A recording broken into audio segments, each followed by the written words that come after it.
Hi everyone, I'm Ava and welcome to my beauty pantry.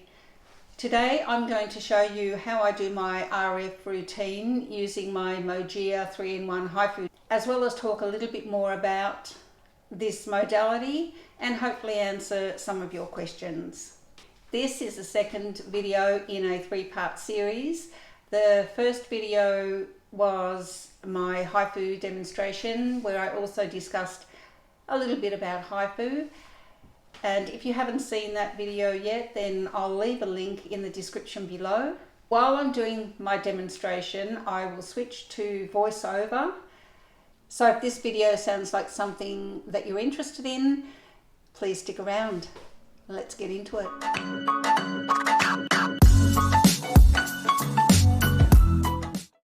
Okay, so when I do this treatment straight after my Hifu treatment, I will continue to use the same conductive gel, but with RF I actually like to use glycerin.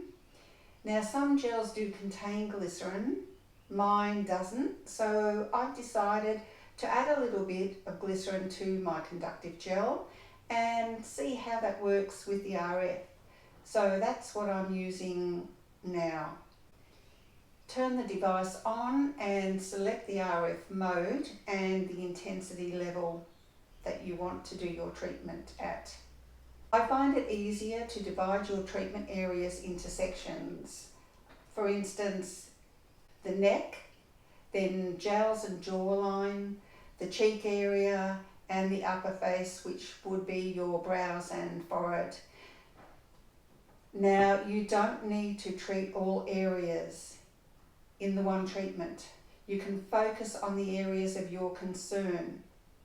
For example, I usually treat under my jaw and chin for 3 minutes, my jowls and jawline for 4 minutes, and my cheeks and brows for 3 minutes.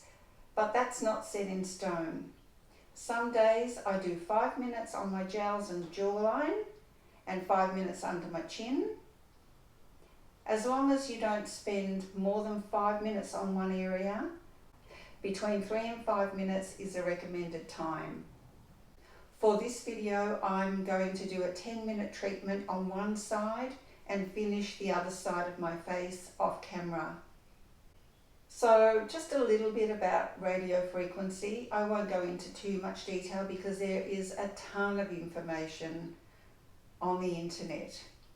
Radiofrequency uses energy waves to deliver heat to layers beneath the epidermis to the dermis. It uses bulk heating across larger areas and penetrates up to 3 millimeters deep, stimulating collagen and elastin production. It's different to Hifu, which is targeted heat, so it delivers ultrasound energy, precisely targeted at specific depths within the skin. And in the Mojia Hifu, it's 4.5 millimeters. I've talked about that in my Hifu video.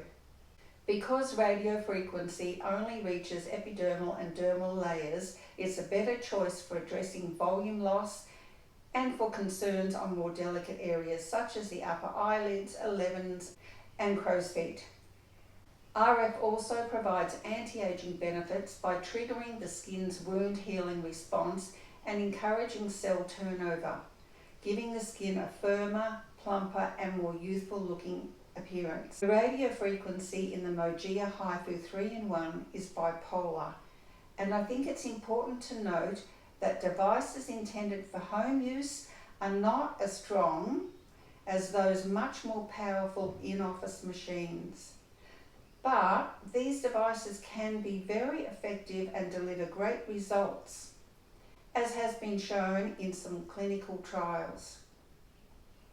But for them to be effective, they require a more intensive treatment schedule with more sessions to start with to see those results before going into maintenance mode. This is probably why many RF devices for home use recommend starting with up to 5 times a week treatments. I think one of the most common questions asked is, does RF cause fat loss? I think it can. but I think there are some other factors that come into play.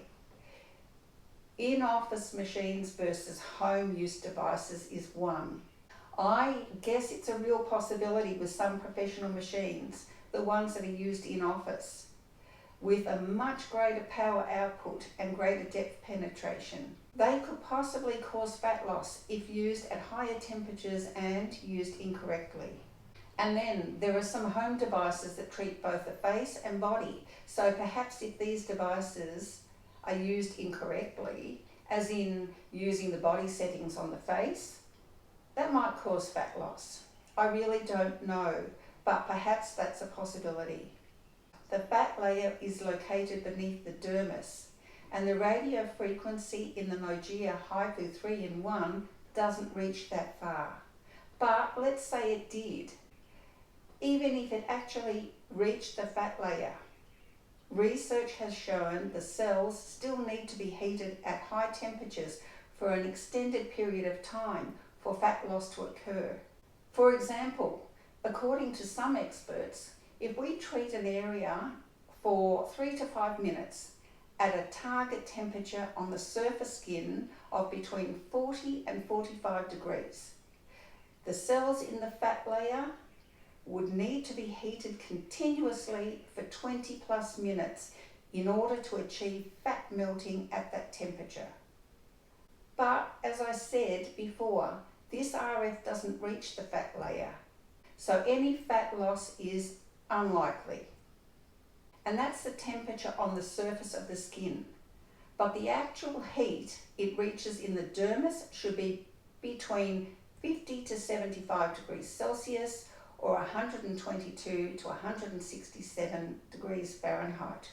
So I reached out to the company to find out the parameters for the RF in this device. And this is what they came back with. They said, depending on which level you're using the device on, the internal temperature to the dermis can reach from 45 degrees on the lowest level to 65 degrees, this is Celsius, on the highest level. That's not the heat generated on the surface of your skin. That, of course, is much lower. The temperature on the skin surface on level 5 is usually around 43 degrees Celsius at 3 minutes. But this depends on how quickly or slowly the device is moved over the skin. And it's not recommended to treat one area for more than 5 minutes. I found this information very helpful.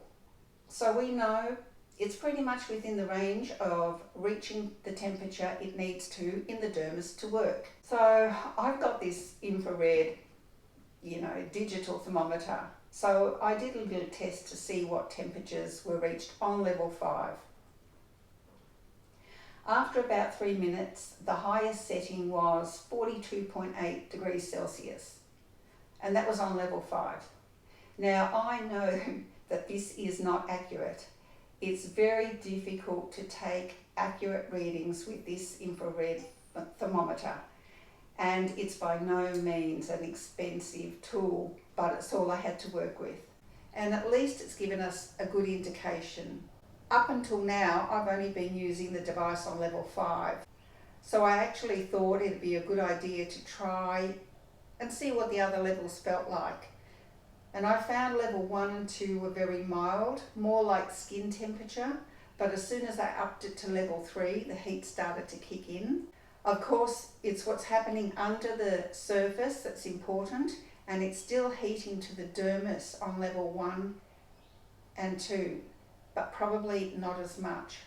Now TJ from TJ Tutorials has this really cool thermal imaging camera, and he's used it to test the skin temperature with another RF device, and it would be really great if and when he has time, if he could use this thermal imaging camera to test this RF as well.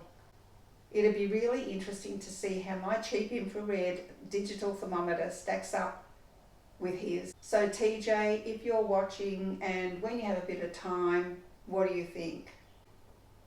You may experience some pink or redness of the skin during your treatment and also after your treatment, and that's normal and it does fade quickly. If you have severe hyperpigmentation, you might want to speak to your dermatologist first. I do have mild hyperpigmentation and it hasn't affected it at all. I'm going to follow the manufacturer's directions and use this device 3 times a week for the first 6 weeks and then go into maintenance mode. I think this fits in with the studies that have shown to be done for achieving the best results for home use RF devices. If you want, you can follow your RF treatment with a microcurrent or an EMS treatment. They do complement each other. But if you do that, then don't use glycerin, because glycerin isn't conductive for microcurrent or EMS. And when you've finished your treatment, always make sure to clean your device after each use. I hope I've been able to answer some of your questions and that you found this video helpful. If you did, please give it a like and don't forget to subscribe and hit that notification bell. I hope to see you in my next video, which will be the 3rd in this series where I talk about the EMS mode of this device. Until then, take care and stay safe. Bye for now.